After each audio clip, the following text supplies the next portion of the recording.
اللہ رب العزت نے قرآن کریم کے اندر ارشاد فرمایا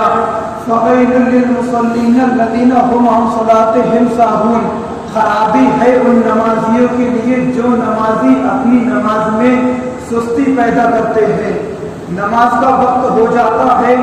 مسجد سے اذان کی آواز بستی میں پھیل جاتی ہے جب اذان ہوتی ہے، لیکن لوگ پھر بھی یہ ارادہ بناتے ہیں کہ ہم جب صلاۃ لگے گی تب مسجد کے لیے روانہ ہوں گے، جب امام صاحب تکبیر کے لیے کھڑے ہوں گے تب ہم مسجد میں جائیں گے، یا جب جماعت کا وقت ہو جائے گا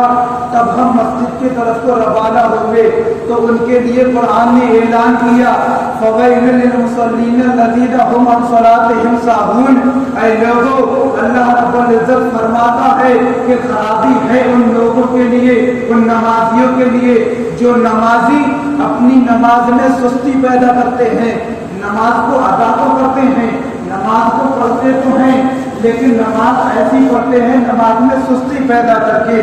لیٹ نماز کو پڑھتے ہیں، تاخیر کر کے نماز کو پڑھتے ہیں، نماز کو مؤخر کر کے نماز کو پڑھتے ہیں۔ تو یاد رکھنا مسلمانوں، جب میدان محشر برپا ہوگا، وہاں نفسی نفسی کا عالم ہوگا، تو سب سے پہلے نماز کا سوال کیا جائے گا۔ اللہ رب العزت اپنے بندوں سے فرمائے گا کہ میں نے تمہیں دنیا میں بھیجا تھا نماز قائم کرنے کے لیے، نماز پڑھنے کے لیے، لیکن تم نے میری بندگی نہیں کی۔ کچھ لوگ وہاں پر وہ ہوں گے جو نماز پڑھتے ہوں گے، جو دل سے نماز پڑھتے ہوں گے، جو دنیا میں رہ کر نیک عمل کرتے ہوں گے، جو غریبوں کی مدد کرتے ہوں گے، غریبوں کو سہارا دیتے ہوں گے، جن کو اللہ رب العزت نے بے شمار دولت دی دنیا میں، تو وہ دولت دنیا میں اس لیے نہیں دی کہ وہ غیر کاموں میں اس کو ضائع کر دے، بلکہ اللہ رب العزت نے ان کو دولت اس لیے دی کہ جن کو میں نے غریب بنایا ہے، جن کو میں نے غریب بنایا ہے، جن کے پاس دولت نہیں ہے، وہ لوگ اس کی مدد کر سکے۔ میں نے اللہ رب العزت فرمائے گا میں نے ان لوگوں کو اس لیے مال دیا، لیکن جس نے اس مال کا اچھا فائدہ اٹھایا،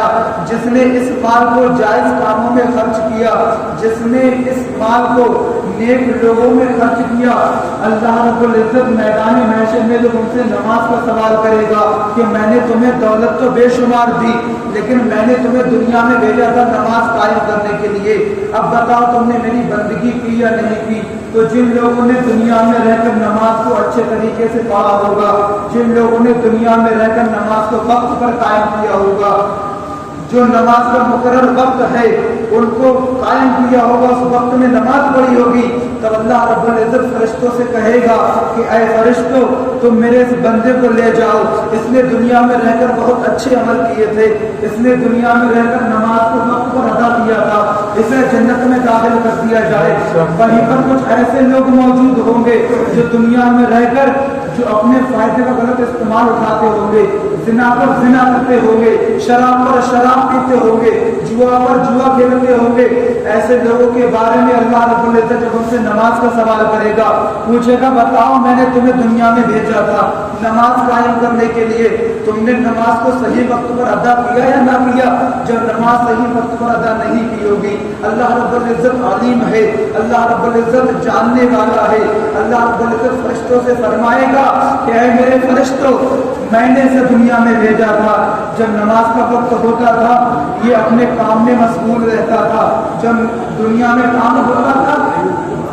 تو یہ اپنے کام میں مصروف رہتا تھا، جب دنیا میں نے اسے بھیجا تو یہ اپنے کام میں مصروف تھا، اذان کا وقت ہو جاتا تھا لیکن یہ مسجد میں نہیں جاتا تھا، تو اللہ رب العزت اپنے بندوں سے فرمائے گا کہ اے اپنے فرشتوں سے فرمائے گا کہ اے فرشتوں اسے پکڑ کر جہنم میں ڈال دیا جائے۔ جب فرشتوں سے جہنم میں ڈال دیں گے تو لوگوں ہمیں اللہ رب العزت نے دنیا میں صرف کام کرنے کے لیے نہیں بھیجا ہے، اس کی بندگی کرنے کے لیے دنیا میں بھیجا۔ اللہ رب العزت نے ہمیں دنیا میں بھیجا تاکہ میں تمہیں دنیا میں بھیج رہا ہوں تو میری بندگی کرو، اللہ رب العزت نے تمہیں دنیا میں اس لیے بھیجا ہے۔ تو یاد رکھنا جو لوگ اپنی نماز میں سستی پیدا کرتے ہیں، جو لوگ اپنی نماز کو دیر سے ادا کرتے ہیں،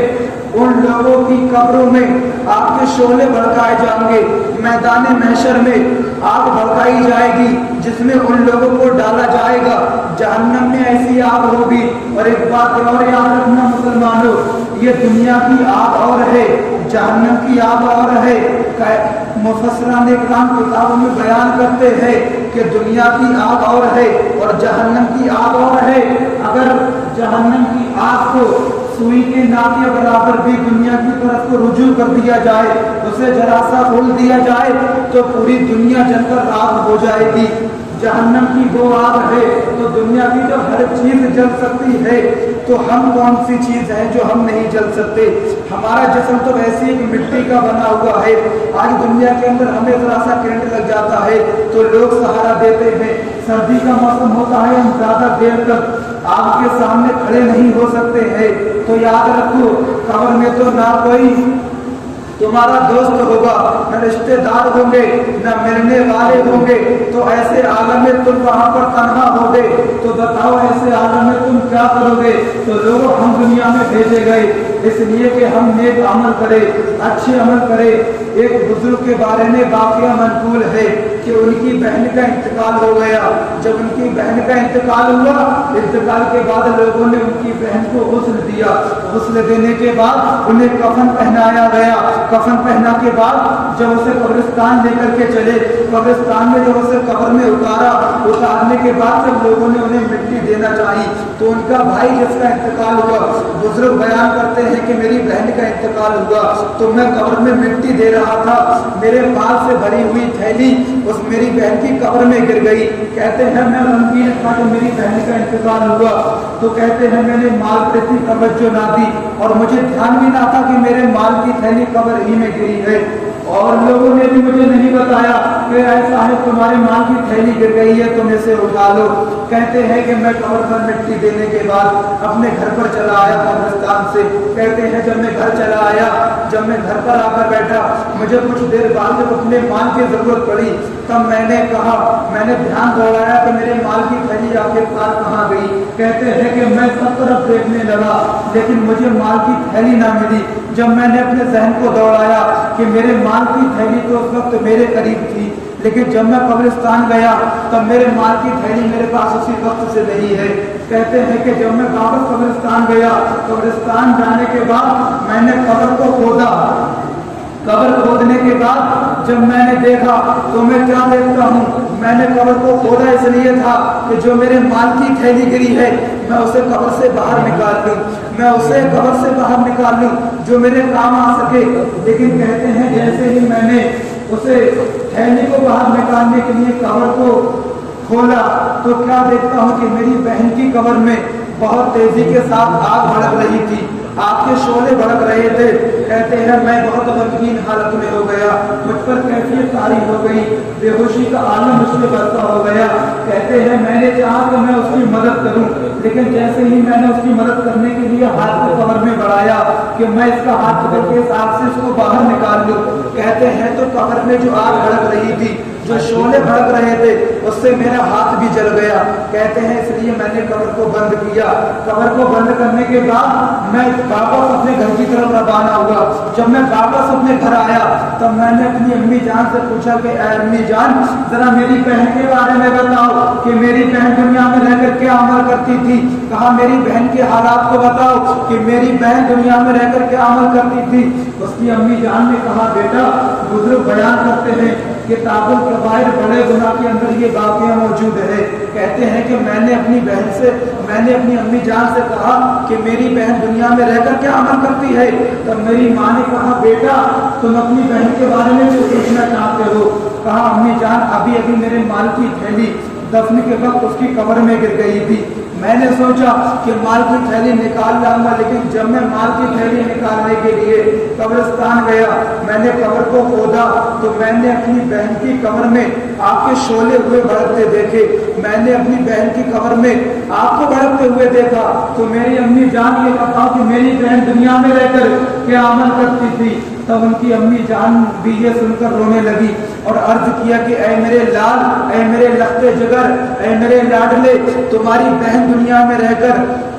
نماز تو وہ روزانہ پڑھتی تھی، لیکن جب نماز کا وقت نکل جاتا تھا تب نماز کو ادا کرتی تھی، نماز میں سستی پیدا کرتی تھی، اور اسی کی وجہ سے اللہ رب العزت نے اس کی قبر میں آگ کے شعلے بھڑکائے، اس کی قبر میں آگ کو بھڑکایا۔ اللہ اکبر، کتنا سخت منظر ہے کہ ایک بھائی نے ایک بہن کی مدد کرنا چاہی تو وہ بھائی بھی اپنی بہن کی مدد نہ کر سکا۔ تو اے میرے پیارے مسلمان بھائیوں، دنیا کے اندر تو ہم موجود ہیں، ہمیں کوئی تکلیف ہوتی ہے، ہمارے رشتہ دار ہمیں دیکھ لیتے ہیں، ہمارے احباب ہمیں دیکھ لیتے ہیں، ہمارے ملنے والے ہمیں دیکھ لیتے ہیں، لیکن یاد کرو قبر کی اس پہلی رات کو جس میں نہ لائٹ ہوگی، نہ کوئی ہمارا ملنے والا ہوگا، نہ کوئی رشتہ دار وہاں پر موجود ہوگا۔ ایسے عالم میں ہم وہاں پر تنہا کیا کریں گے؟ ہم وہاں پر نہ ہماری طاقت کام آ سکتی ہے، نہ ہمارا پیسہ کام آ سکتا ہے، نہ ہمارا مال کام آ سکتا ہے۔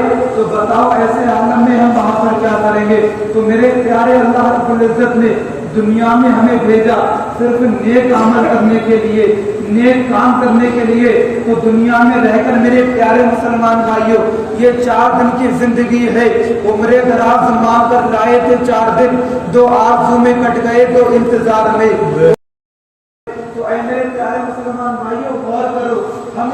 4 دن کی زندگی میں اللہ رب العزت کے لیے کچھ بھی نہ کر سکے، تو جب میدان محشر میں سب سے پہلے نماز کا سوال ہوگا تب ہم اللہ رب العزت کو اپنا چہرہ کیسے دکھائیں گے؟ تو میرے پیارے مسلمان بھائیوں، یہ دنیا کے کام تو ہوتے رہتے ہیں، لیکن مین کام جو ہے، جو بہترین کام ہے، جو دنیا میں ہماری عزت بھی بڑھائے گا، جو دنیا میں رہ کر ہماری دولت بھی بڑھائے گا، تو وہ کام یہ ہے کہ ہم دنیا میں رہ کر اللہ رب العزت کی بندگی کریں، غریب لوگوں کی مدد کریں اور ان کا خیال رکھیں۔ دنیا میں ہمیں اس لیے بھیجا ہے، اس لیے نہیں بھیجا کہ ہم اس چیز کو ضائع کر دیں، اپنی زندگی کو ضائع کر دیں، بلکہ نیک عمل کریں جو ہمارے دنیا میں بھی کام آئے، مرنے کے بعد قبر میں کام آئے اور آخری وقت میدان محشر میں بھی کام آئے۔ تو وہ کام کر کے چلے جاؤ اس دنیا میں 4 دن کی زندگی میں، کہ ہم جائیں، ہمارے جانے کے بعد لوگ ہماری تعریف کریں کہ فلاں شخص گیا تھا، وہ شخص بہت اچھا تھا، اس نے دنیا میں رہ کر یہ عمل کیا۔ تو میرے پیارے مسلمان بھائیوں، اللہ رب العزت سے دعا ہے کہ پروردگار عالم ہم سب کو نیک عمل کرنے کی توفیق عطا فرمائے، اور سب سے پہلے نماز پنجگانہ پڑھنے کی توفیق عطا فرمائے۔